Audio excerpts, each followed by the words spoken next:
बोले शिव शंकर भगवान की जय। भक्तों, आज हम करेंगे श्रावण मास महात्म का 21वां अध्याय। अगर आप मेरे चैनल पर नए हैं तो चैनल सब्सक्राइब कर लें और बेल आइकन प्रेस कर लें। आज करते हैं शुरू वेदोत्सर्जन उपाकर्म।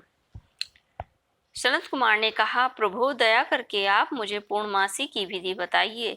हे दयानिधे, महात्म्य सुनने से श्रोताओं को और सुनने की इच्छा तीव्र हो जाती है। भगवान सदाशिव बोले, हे सनत कुमार, श्रावण शुक्ल पूर्णिमा के दिन वेदोत्सर्जन उपाकर्म होता है। या पौष मास की पूर्णिमा तिथि उत्सर्जन की बताई गई है। उत्सर्जन में पौष मास की प्रतिपदा तिथि या रोहिणी नक्षत्र बताया गया है। दूसरा समय अपनी अपनी शाखा के अनुसार उत्सर्जन उपाकर्म दोनों एक ही समय में करने उत्तम कहे गए हैं। अतः श्रावण मास पूर्णिमा के दिन उत्सर्जन अभीष्ट है तथा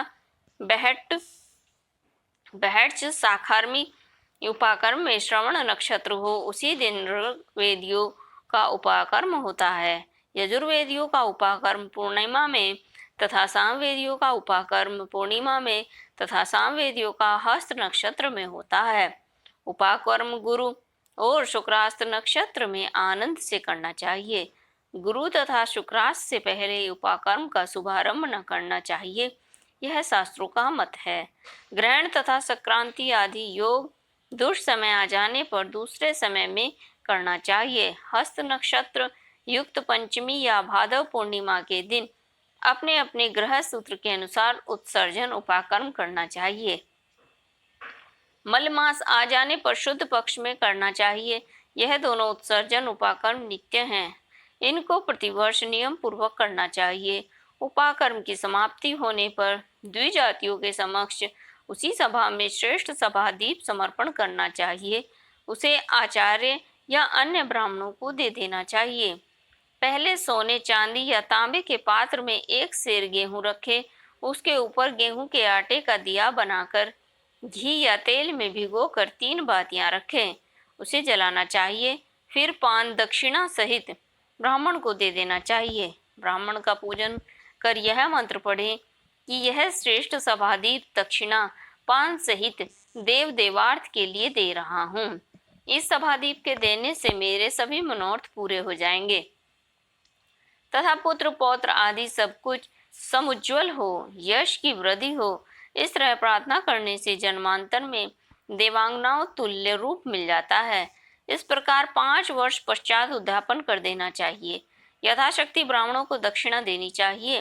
हे सनत कुमार, मैंने तुमसे यह सभादीप का उत्तम महात्म्य कहा है। उसी रात को श्रावणी कर्म करना चाहिए। उसी के समीप सर्प बलि करना चाहिए। दोनों कार्य अपने अपने ग्रह सूत्रों को देख कर लेने चाहिए। इसी तिथि में भगवान हयग्रीव का अवतार हुआ था। उसी दिन हयग्रीव जयंती महोत्सव करना चाहिए। हयग्रीव उपासक के लिए एक उत्तम है। श्रावण मास पूर्णिमा के दिन श्रवण नक्षत्र में भगवान हयग्रीव ने सिंधु तथा बिस्तता नदी के तट पर जन्म लिया था। उसी समय संपूर्ण पाप तापों को हरने वाले सामवेद गाया गया था। अतः उस संगम में स्नान करने से सब कामों में सिद्धि की प्राप्ति होती है। वहीं पर शांग, धनुष, चक्र, गदाध आदि भगवान विष्णु की पूजा की जाती है। सामवेद को सुनना चाहिए, सामवेद की पूजा करनी चाहिए। वहां सभी संबंधियों के साथ क्रीड़ा तथा भोजन करना चाहिए। वहीं पर नारियों को पति प्राप्तार्थ जल क्रीड़ा करनी चाहिए। अपने अपने देश तथा घर में भी महोत्सव करना चाहिए। हयग्रीव का अर्चन करना चाहिए। मंत्र जप को सुनना चाहिए।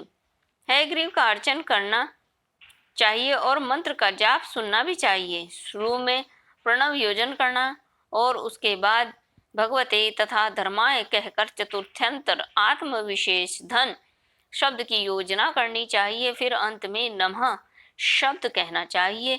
यह 18 अक्षरों का मंत्र सब सिद्धियों को प्रदान करने वाला तथा वैश्य, मोहन आदि 6 प्रयोगों का एक ही साधक मंत्र है। इसका पुरस्चरण अध्यक्षर संख्या के अनुसार 18 लाख और 18,000 है, पर कलयुग में चौगुना करना चाहिए। योग करने से भगवान हयग्रीव प्रसन्न हो सभी कामना पूर्ण कर देते हैं। इसी पूर्णिमा के दिन रक्षाबंधन होता है। यह सब रोगों तथा शुभों का नाश करने वाला है। हे वत्स, इसके संबंध में मैं तुमको प्राचीन इतिहास बतलाता हूँ। पहले इंद्राणी ने जय सिद्धार्थ इंद्र के लिए किया था। हे महामुनि, पहले 12 वर्ष देव तथा असुर युद्ध हुआ। इंद्राणी ने उस समय सुरेश्वर को थका देखकर कहा, हे देव, आज चतुर्दशी है, कल सुबह मैं श्रेष्ठ रक्षा बंधन करूंगी, जिसे करने मात्र से आप अजय होंगे। इस तरह कहकर इंद्राणी ने पूर्णिमा के दिन मंगलादि कर हर्ष देने वाली रक्षा इंद्र के दाएं हाथ में बांध दी। इंद्र ने रक्षा बंधवाकर ब्राह्मणों के साथ स्वस्ति वाचन किया और उसके बाद दानव सेना पर चढ़ाई कर दी और देखते ही देखते उन पर विजय प्राप्त कर ली। हे तात, मैंने तुमको रक्षा का प्रभाव बतलाया है। यह जय सुखे आरोग्य धन को देने वाला है। इसी श्री सनत कुमार ने पूछा, प्रभु, किस विधान से, किस तिथि में तथा किस समय में रक्षाबंधन करनी चाहिए, यह सब कुछ आप मुझे बताइए। भगवान, आप तो विचित्र कथा सुनाते रहे हैं, लेकिन मेरी इन नाना अर्थों से युक्त कथाओं को सुनकर तृप्ति नहीं होती। भगवान श्री सदाशिव बोले, हे सनत कुमार, श्रावण मास की पूर्णिमा के दिन मनुष्य को प्रातःकाल श्रुति स्मृति विधान स्नान करना चाहिए। संध्या जप आदि करके पितृ देवता ऋषि तर्पण करना चाहिए।